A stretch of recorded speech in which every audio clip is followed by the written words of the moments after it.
Alam nashrah laka sadra. Have we not expanded your breast? This is talking to Prophet Muhammad, isn't it? But the woman, when you're small and she's natural, she feeds you from here, doesn't she? You know, some women, when they pray, they have been taught, you know, we men, when we pray, we taught basically to put our hands down here. Well, women, you'll see that they put their hands up here sometimes. A lot of them, they put their hands here. And most of the women don't know what the Sunnah is telling them. You know what the Sunnah is telling you? Say, when he's a little bitty child, let him have access. When he a grown man, ain't no entry here. You get it now? So her whole job is to produce a man. Look, when she's pregnant, they call it what? Labor. Am I right? So she's in labor. She's in labor, and the son that she's producing is also what? In labor.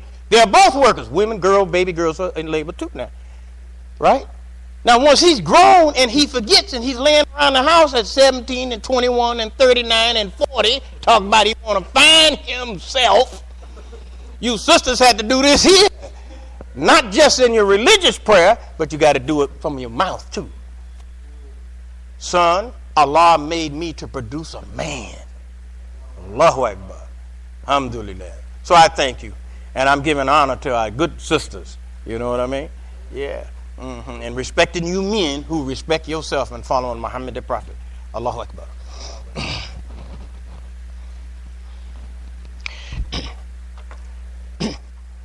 أعوذ بالله من الشيطان الرجيم بسم الله الرحمن الرحيم أشهد أن لا إله إلا الله وحده لا شريك له وأشهد أن محمدا عبده ورسوله صلى الله عليه وسلم. Let me hurry here quickly. I'm not being disrespectful. I'm going to speak a little fast because many of you have to get back to your jobs.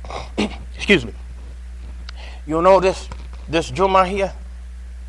This Jummah is representative again of the mother. There are many different men in here. See? In here. In the woman's body, there are many different eggs. Right? Any woman has several children, all of the children are different. So the Jummah is an extension of the womb. And in Jummah, you can't talk. Listen to what I'm trying to give you some things. So our mind can expand and we become more productive, more matured men, greater thinkers. In the Jummah, you cannot talk. You have to listen to the Quran. You got to listen to Muhammad the Prophet.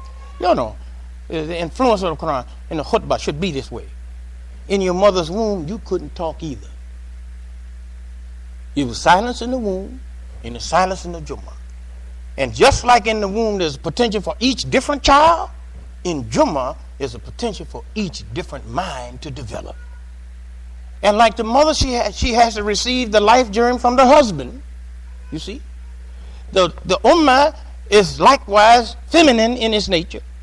And the life germ to impregnate our minds is the Quran. It's the life germ for us. These are serious concepts, very serious concepts. Thank you, brother. I thank Allah for you. Yeah, he's going to help me do some real serious dawah, that brother there. I thank Allah for him. He's serious. He's a good man. And inshallah, Monday I'll be going to Haiti. And I'm going to do my surgeries I do here. I'm going to do them in Haiti for no charge. I don't want them to give me no money. I don't want them to clap their hands for me. I don't want them to tell me thank you. That's in the Quran. I'm not saying this I'm some great guy. Yeah, that's in the Quran. I got to live up to those verses. Okay? And I'm going over there to represent y'all. I went to Senegal, to let you know, to do the same thing. When I went to Senegal, they took me to what's called the Gorée Island, and there's a passageway. It's a doorway. And the doorway leads to the ocean. You understand what I'm trying to say? You been to Senegal? Okay. It's a doorway, and it leads to the ocean. And it's historically called the door of no return. This is what they say, because this is where many of our ancestors came from. So I looked at it, and I had my wife and some other Muslims from our community, and I took the Senegalese who were natives there, and I told them, take a picture of me in the doorway. They were shocked. They said, why, brother man, why you want to take a picture in the doorway of no return? I said, because it's a lie. We have returned. You hear me? Allahu Akbar, excuse me. That's your Eid. You know Eid? You know the Eid that we do every year? Eid means to do what? To return from the point of your excellent purity. Your beginning, you go out here in this world, you mess up, and what do you have to do? Come back to your origin. Allahu Akbar. Ooh, man, this is some religion. So what is Islam telling us with this Jummah? You know what this Jummah is? It's an environment. And Islam is pointing out that it is the environment that's the shaper. And we must create an environment that serves as a womb. You hear me keep saying womb and womb over again, okay? To give birth, not to no more bodies. We don't need any more bodies. We need minds that we want to see in ourselves and in our children, that is not afraid to say no to vulgarity, not afraid to say no to sexuality, and on and on and on. And we want an environment that is in agreement with our original nature. The original nature you didn't speak in the mother's womb, you don't speak in this Jummah. You are in agreement with the original nature. Can you see it? Can you see it? Okay, so now, let me finish now. Iqra bismi rabbika alladhi khalaqa. Read with the name of your Lord who created. So now, brothers, sisters, I'm not disrespecting you. You'll know this applies to you, but women don't have the problem. Women waiting on us to wake up. Most of our sisters. You know what Prophet Muhammad was telling us? Allah guided him to give us in chapter 96, the first revelation that came to him. Give me 2 minutes, I'm finishing. You go back and you read it. Iqra bismi rabbika alladhi khalaqa. You know that. Everybody recites it. Real famous. But what is it saying? It's saying that man's intellect is to discover the wisdom of nature. See? Which is born then and carried in his mind. So you know the knowledge that you have, what? Mathematics, chemistry, and all that? Where that come from? Allah put that knowledge in nature. Where does corn come from? Nature. Where does carrots come from? Nature. I hope you understand what I'm saying. Where does steel come from? Nature. Where does oil come from? Nature. So where does knowledge come from? The same place those things come from. And Allah was using Prophet Muhammad to tell us this. Okay? And through this observation, this knowledge that's in nature comes into his mind, and you now, to become the intellectual expression of that knowledge that was in nature, and then you take on a role of custodian. Inni ja'illun fil ardi khalifatan. Brother, I'm telling your destiny. Your destiny is to be in charge of your material environment. That's God's will for you. And most of us don't even own an apartment. So we need this wake-up message. You hear what I'm saying? Some of us happy with an apartment. That's wrong, man. That's not your deen. This is serious talk I'm giving you now. I'm going to die. I'm going to go to Allah and I'm going to have to answer. Allah, Nasser, did you give those people serious knowledge? They didn't, man, Allah, I'm afraid that they're going to dislike me. They're going to beat me up if I give them that serious knowledge. Nasser, go to hell. You fearing the people more than you should fear me. So I want you to know why I'm talking this way. So the innate expression that's in nature, I hope you understand, the algebra in nature, the geometry in nature, the mathematics, all that's in nature. Excuse me. It is rested in the natural world. I'm finishing. Give me 1 minute. And in man, it was in the natural world. But now man is supposed to extract it out of the natural world. Like you get carrots out of the ground. Like you get turnips out of the ground. You're supposed to get knowledge out of the ground. And then that knowledge becomes your inside aim. It's a hell of a language, isn't it? It's a heck of a concept. Wow.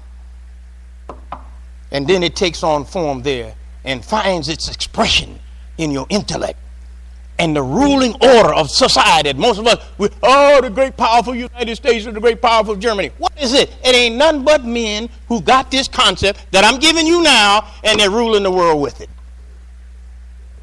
There ain't no superiority of a white man over a black man, all that garbage. The only superiority is knowledge over ignorance. So what's going on? Everybody, what's going to happen? Trump going to win. Look, you Muslims, you don't care who wins. Because you're going to outlive them all anyway. Takbir. Islam going to be here when they rise and when they fall. You still going to be making Jummah. So Prophet Muhammad, he get it. I'm going to finish it. Qala Rasulullah sallallahu alaihi wasallam. The Prophet, the Messenger of Allah said, Kama takununa, just as you are, kadhalika ya ummaru alaykum. See how many few words that is. You know what Prophet Muhammad was saying? Just as the people are, they're going to get the kind of ruler over them like them. So when you have a gang, you know a gang that terrorizes the neighborhood? Do you expect to see a priest leading the gang? The gang is going to have a criminal over them just like they are. So why would Allah allow that? Why did Allah allow you to go through 430 years of slavery? It's because Allah knows how to build the muscles that you have no idea that you even have. So he lets you experience hardships. And from those hardships, it's the fire that burns out any dross that you picked up from an aberrant culture. You hear me? And if you respect what you're going through and don't lose your integrity, keep your prayers, make your salat. You hear me? Allah will give you a new strength, a new knowledge. So you don't fear anything. Whatever you might not like, trump me, you just say, Allah has given me muscles that I didn't know I had. That's how you look at it. Don't fear it. Alhamdulillah. And then those people who are supporting him going to see him later on. You know, it says that there are those people who intend to deceive Allah and the believers, but they end up only deceiving what? Themselves. You know the Quran. Allahu Akbar. So you're looking at the revelation of your scripture right in front of your eyes. You are reading Al-Fatiha, you're reading Al-Baqarah, right while you're looking at TV, and you can't recognize it. So I'm helping you to understand it. So you look at the world and the society through the eyes and the glasses of the Quran and the Sunnah of Muhammad the Prophet, and it'll comfort you. Shouldn't bother a believer. Oh, heck no. Because I don't believe in that. I believe in Allah and the Prophet and the Quran. I don't believe in that. So why should it bother me? Alhamdulillah. The only responsibility you and I have is to give this rational message to the common citizens. That's what you're responsible for. And once you give that message, leave it alone. Alhamdulillah. Yeah, don't get in no dogfight with those people. You understand? They got bombs. You got the Quran. Alhamdulillah. And nobody going to tell you go to hell. We ain't going to tell you to go to hell. We're going to tell you to go to where? To Hajj. You go to Hajj, and then after you go to Hajj, where we going to tell you next? Go to heaven. Well, how come you don't tell us to go to hell? Because we're already here.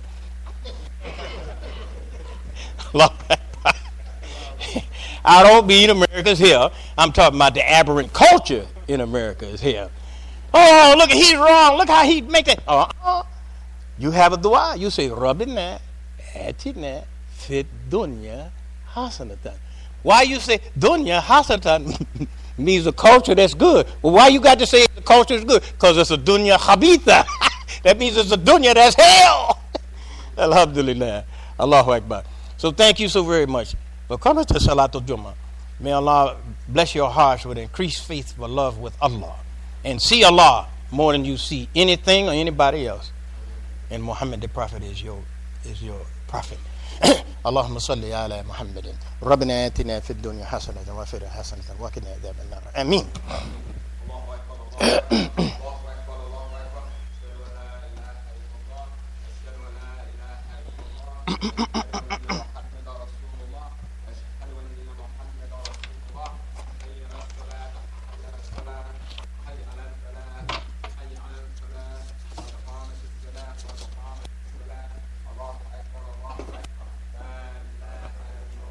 لا إله إلا الله نويت أصلي لا تعالى ما استبقى كعبة بتي الصلاة الله أكبر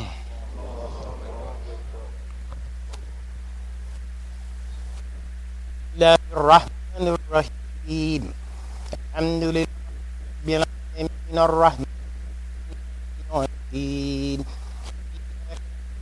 وإياك نستعين اهدنا الصراط المستقيم صراط أنعمت عليهم غير المغضوب عليهم ولا الضالين آمين بسم الله الرحمن الرحيم والتين والزيتون وطور سينين وهذا البلد الأمين لقد خلقنا الإنسان